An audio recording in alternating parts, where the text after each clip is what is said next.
siwak nggak pernah dibersihin. Jadi setiap pakai taro, agak pernah dibersihin pakai air. Terkadang baru ada yang bau. Nah, kemudian wa amma idza kana famuhu najisan bidamin aw ghairihi fa innahu yukrahu lahu qira'atul qur'ani qabla ghuslihi.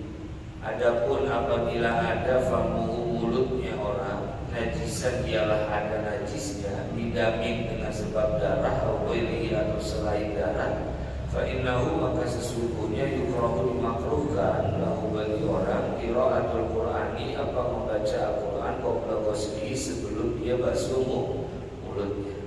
Jadi kalau di mulutnya itu ada najis baik darah atau yang lainnya, maka itu makruh untuk bacaan Quran sebelum darah itu dia basuh. Tapi kalau sudah dibasuh ya tidak lagi menjadi makruh. Ini kan kemarin kita bahas bab di mana adab di dalam membaca Al-Quran. Wahal tahrumu, apakah haram membaca Al-Quran yang di mana mulutnya terdapat najis? Qala telah berkata Ar-Ruyani, siapa Imam Ar-Ruyani bin Ashab Syafi'i, termasuk dari muridnya Imam Syafi'i radhiyallahu anhu, mudah-mudahan Allah meridhoinya, an walidihi. Imam Ar-Ruyani berkata dari orang tuanya, yahtamilu wajhaini. Pendapat itu mungkin diarahkan kepada dua pendapat katanya. Jadi tentang keharaman, apakah haram, pertanyaannya apakah haram membaca Al-Quran yang mana di mulutnya terdapat najis seperti darah atau yang lain. Pendapat yang paling ashah, yang paling sahih, dikatakan bahwa itu haram ketika baca Al-Quran di mulutnya terdapat najis. Kalau menurut pendapat yang kedua itu tidak haram. Nah, itu perbedaan pendapat di kalangan ulama. Jadi ada tiga hukumnya. Ada yang mengatakan makruh, ada yang mengatakan haram, dan ada yang mengatakan tidak haram. Faslun, ini adalah suatu fasal. Wa yustahabu dan disunahkan ayaqra'ah, membaca siapa orang yang membaca Al-Quran wa huwa ala taharatin, sementara keadaannya ala taharatin, dalam keadaan suci. Fa in qara'a muhdisan, jika dia membaca Al-Quran muhdisan dalam keadaan hadas, jaza, maka boleh biijma'il muslimina, sesuai dengan kesepakatan orang-orang muslim. Wal ahadisu, adapun hadis-hadis fihi, tentang baca Al-Quran itu harus menggunakan wudu atau juga boleh tidak dalam keadaan atau boleh dalam keadaan hadas, kasiratun yang banyak, ma'rufatun lagi dikenal. Ini yang dimaksud baca tapi tanpa masun, ya, tanpa menyentuh. Begitu. Dari sini sunnah baca Al-Quran pertama dalam keadaan suci. Bagaimana orang yang memiliki hadas dia baca Al-Quran? Hadas yang dimaksud di sini adalah hadas kecil. Belum masuk kepada pembahasan hadas besar. Jadi hadas kecil, apakah boleh dia baca Al-Quran? Boleh. Nah, yang dimaksud boleh di sini tidak masun, yakni tidak menyentuh. Kita membahasnya fokus membaca. Contoh, misal seperti tahlil. Nanti baca Yasin. Dia Al-Baqarah. Yasin. Sementara semisal dia hanya tahlil dalam keadaan tidak punya wudu karena lupa atau semisal atau batal begitu, diingetin sama bininya, Pak, belakang si fulan lagi tahlil, kok datang? Iya. So ini baru ingat, akhirnya tanpa wudu lagi langsung pakai peci, baju koko, kain jalan. Nah, itu kan dalam keadaan hadas. Apakah boleh dia membaca Al-Quran? Itu kata ulama, berdasarkan kesepakatan orang-orang muslim itu boleh. Yang dimaksud murni membaca tanpa menyentuh. Kalau menyentuh udah lain cerita. Ini yang dimaksud adalah hanya membaca. Ustaz, kalau di Al-Quran misalnya Yasin sekarang kan banyak tuh, Maju Sari kan separoh, bahasa Indonesia separoh. Bagaimana itu kita gak butuh? Nah, itu dibahas juga oleh ulama dalam kitab-kitab fikih, antara harus dijumlahkan dulu kata ulama. Mana yang lebih baik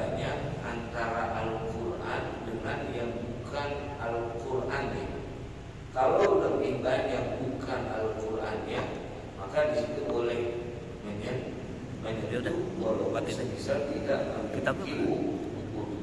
Tapi kalau semisal lebih banyak Al-Qur'annya ketimbang yang bukan Al-Qur'an, maksudnya bukan Al-Qur'an itu bisa lain selain Al-Qur'an.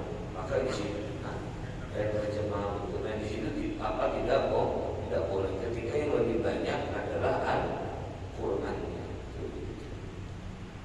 Qala Imamul Haramaini telah berkata siapa Imam Haramain rahimahullahu taala, mudah-mudahan Allah merahmatinya, wala yuqalu dan tidak dikatakan irtakaba makruhan, dia telah melakukan makruhan kepada sesuatu yang dimakruhkan, bal huwa tarikun lil afdali, akan tetapi orang itu telah meninggalkan lil afdali kepada sesuatu yang lebih afdal. Kata Imam Haramain mengomentari kepada orang yang tidak memiliki wudu di dalam saat membaca Al-Quran, kata Imam Haramain komentari, dia itu bukan mengerjakan kemakruhan, tapi meninggalkan keafdalan. Begitu komentar beliau. Imam Haramain, beliau namanya di sini kalau dikatakan formatnya, beliau punya lakop atau julukan Imamul Haramain. Beliau nama aslinya Abdul Malik bin Abdullah bin Yusuf bin Muhammad Al-Juwaini, lahir pada tahun 419 dan meninggal tahun 478. Umur berapa? Kalau kita kurang 478, kita kurang 419, 59. Masih ulama besar yang populer kitabnya katanya dengan Nihayatul Matlab fi Dirayatil Madhab, Imamul Haramain. Fa'ilam yajid al-ma'a, jika orang tidak menemukan kepada air, tayammama, ya maka tayammum. Pengen megang Quran, tadi kan harus suci, sementara air tidak ada, tayammum. Wal mustahadatu, adapun wanita yang mustahadah, yakni di mana sudah melewati batas maksimal dari masa-masa haid 15 hari. Fi zamanil mahkumi, di dalam waktu yang dihukumi, bi annahu turun, bahwa sesungguhnya waktu itu turun adalah suci. Hukmuha hukmul muhdis, hukumnya wanita yang mustahadah hukmul muhdis itu sama seperti hukumnya orang yang hadas. Jadi boleh dia baca Al-Quran walaupun tanpa punya wudu, tapi sunnah untuk punya wudu. Ingat, pembahasan ini hanya baca tanpa nyentuh, fokusnya fokus baca. Bukan berarti saya membolehkan baca Al-Quran dengan cara memegang tanpa wudu. Itu salah, dan salah paham atau misalnya salah dengar. Yang dimaksud pembahasan ini murni membaca tanpa menyentuh. Makanya bahasanya sunnah, bukan wajib. Nah kemudian ini wa'abal junubu. Nah begitu juga tadi wanita yang mustahadah. Wanita yang mustahadah itu kan bisa kita punya istri, head tanggal 1, tanggal 16 masih aja head. Kan kita sebagai lakinya nanyain begini, bisa 15 hari libur. Kan di hari ke-16 ditanyain, maaf udah selesai belum? Maka wanita saat itu dihukumi suci walaupun masih keluar darah, karena darah itu disebut dengan darah mustahadah. Karena dihukumi suci, dihukumi seperti orang yang memiliki hadas kecil. Apakah boleh dikumpulin nama lakinya? Boleh, karena kondisinya sudah suci walaupun masih keluar darah. Karena keluarnya darah itu sudah melewati batas maksimal haid yang 15.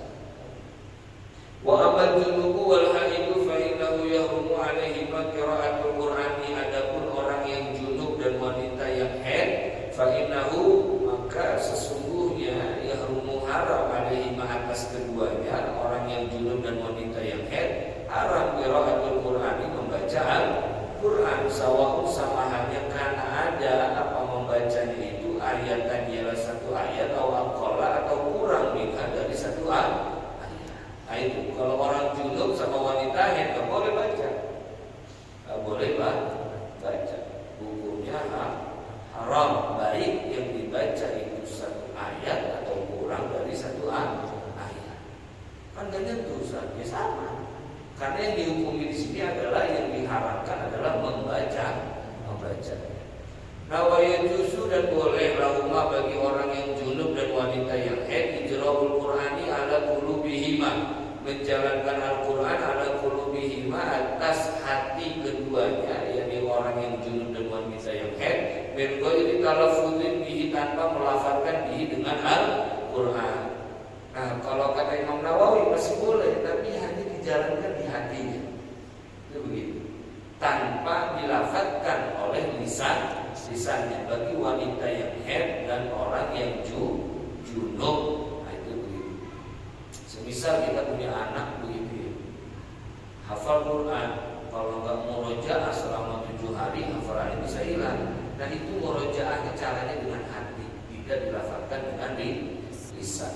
Itu begitu menurut Imam Nawawi. Dan juga wa yajuzu dan boleh lahuma bagi keduanya orang yang junub dan wanita yang haid an-nadharu, apa memandang fil mushafi, di dalam mushaf, yang memandang kepada mushaf itu boleh bagi wanita yang haid dan orang yang junub. Wa imraruhu, dan menjalankan mushaf alal qalbi, atas hatinya. Jadi wanita yang haid, laki-laki yang junub itu boleh menjalankan Al-Qur'an di dalam hatinya. Maksudnya menjalankan tadi cara bacanya pakai hati, tidak dilafazkan oleh lisan. Wa ijma'a, dan telah sepakat al-muslimuna, orang-orang muslim, ala jawazi tasbih, atas bolehnya tasbih, wa tahlili, dan tahlil la ilaha illallah, wa tahmidi, dan tahmid alhamdulillah, wa takbiri, dan takbir Allahu akbar, wassalati ala Rasulillah sallallahu alaihi wasallam, dan membaca salawat kepada Rasulullah sallallahu alaihi wasallam, wa ghairi dzalika, dan lain-lain minal adhkari, berupa zikir-zikir junubi wal haidi, bagi orang yang junub, wal haidi, dan orang yang atau wanita yang kalau selain Quran boleh katanya tasbih, subhanallah, subhanallah, subhanallah, subhanallah, itu boleh, atau tahlil, atau tahmid, atau takbir, atau membaca salawat kepada Nabi, ataupun juga zikir-zikir yang lainnya, itu boleh bagi orang yang junub dan wanita yang Qala ashabuna, berkata siapa sahabat kami, wa kada, begitu juga idza qala lil insani, apabila ada orang junub berkata kepada orang lain, lil insani, kepada manusia, ya Yahya khudil kitaba bil quwwah. Jadi dulu orang misal kali namanya Yahya begitu, tapi pakai Al-Qur'an dulunya, ya Yahya khudil kitaba bil quwwah. Yahya misalnya, tapi kan yang dimaksud di sini adalah Nabi ya, ambil kitab dengan buku atau pegang kitab secara buku. Apakah boleh? Waqasadahu bihi ghairul Qur'an fa huwa jaizun.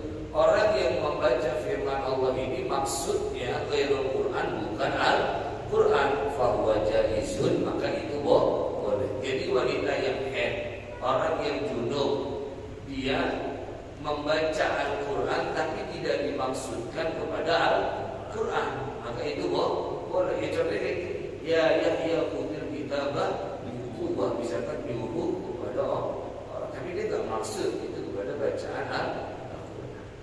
Wa kata, dan begitu juga ma asbahahu, sesuatu yang menyerupai kepadanya. Kalau mereka berkata, ya yajuzu, dan boleh lahuma bagi wanita yang haid dan orang yang junub, boleh ayyakula, berkata keduanya, indal musibah, ketika terkena musibah, inna lillahi wa inna ilaihi raji'un. Padahal di Al-Quran surah Al-Baqarah ayat 156 itu menjadi boleh idza lam yaksida al-qiraah, apabila dia tidak bermaksud al-qiraah kepada membaca Al-Quran. Istri semisal lagi haid, terus dengar musibah siapa begitu yang meninggal, ada istrinya lagi haid, terus istri bilang, apakah boleh? Boleh, kata ulama, asal pembacaan itu tidak dimaksudkan kepada Al-Quran, walaupun sebenarnya itu adalah Al-Quran. Itu. Begitu juga qala, telah berkata ashabuna, siapa sahabat kami, al-khirasaniyuna, khirasaniyun, wa yajuzu, dan boleh ayyakula, berkata keduanya, yakni orang yang junub dan wanita yang haid, inda rukubid dabbah, ketika menaiki kendaraan, Dia baca apa? Subhanalladzi sakhkhara lana hadza wa ma kunna lahu muqrinin. Subhanalladzi maha suci zat sakhkhara lana yang telah menundukkan Allah untuk kami hadza kepada ini wa ma kunna lahu muqrinin, dan tidak ada siapa kami lahu baginya muqrinin, termasuk orang-orang yang mampu. Apa boleh? Padahal istri kita lagi haid, tapi ketika di mobil atau ketika di motor dia mau jalan, dia baca Subhanalladzi sakhkhara lana hadza wa ma kunna lahu muqrinin. Padahal ini surah Az-Zukhruf, kan begitu. Apakah boleh? Boleh, asal dengan catatan tidak dimaksudkan kepada membaca Al-Qur'an. Maksudnya apa? Yang membaca doa aja